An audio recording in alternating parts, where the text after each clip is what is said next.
Bonjour tout le monde. Un petit exercice bien original aujourd'hui. Nous venons de HMMT 2025, épreuve de novembre.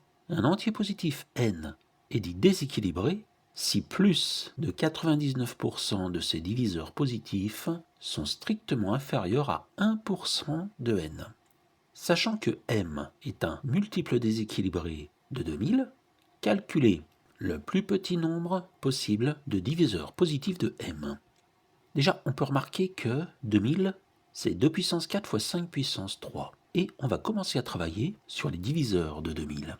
On voit très bien que m sur 2, m sur 4, m sur 8, m sur 16, tout comme m sur 5, m sur 10, m sur 20, m sur 40, m sur 80, mais aussi m sur 25, m sur 50, m sur 100 et m sont des diviseurs de m qui sont supérieurs ou égaux à m divisé par 100. Autrement dit, 1% de m. Donc dans un premier temps, on se rend compte qu'on a à chercher un nombre m qui a un minimum de 13 fois 100 plus 1 diviseur. 13 fois 100 parce que 13, c'est 1% de tous les diviseurs. Et on veut que les diviseurs soient strictement inférieurs à m sur 100. Donc on cherche 13 fois 100 plus 1 diviseur, dont 13 fois 99 plus 1 sont strictement inférieurs à m sur 100. Donc, on va rechercher m de la forme 2 puissance 4 fois 5 puissance k. Et ça, on le sait bien, le nombre de diviseurs de m va être k plus 1 fois k plus 1. Donc une petite remarque, si on appelle petit m le nombre de diviseurs, petit m est de la forme 5 fois k plus 1. Et ça, c'est un multiple de 5. On veut en plus qu'il soit supérieur à 1301.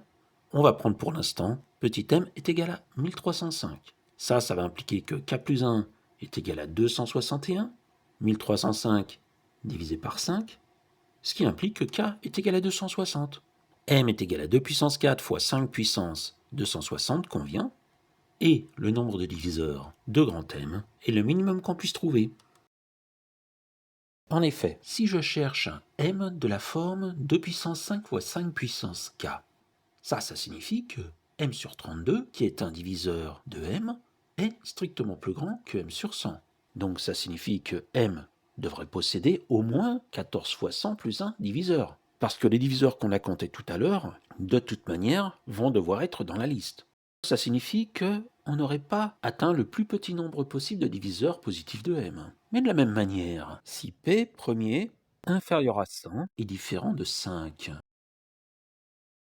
par exemple, on va prendre 31, et on le prend diviseur de m.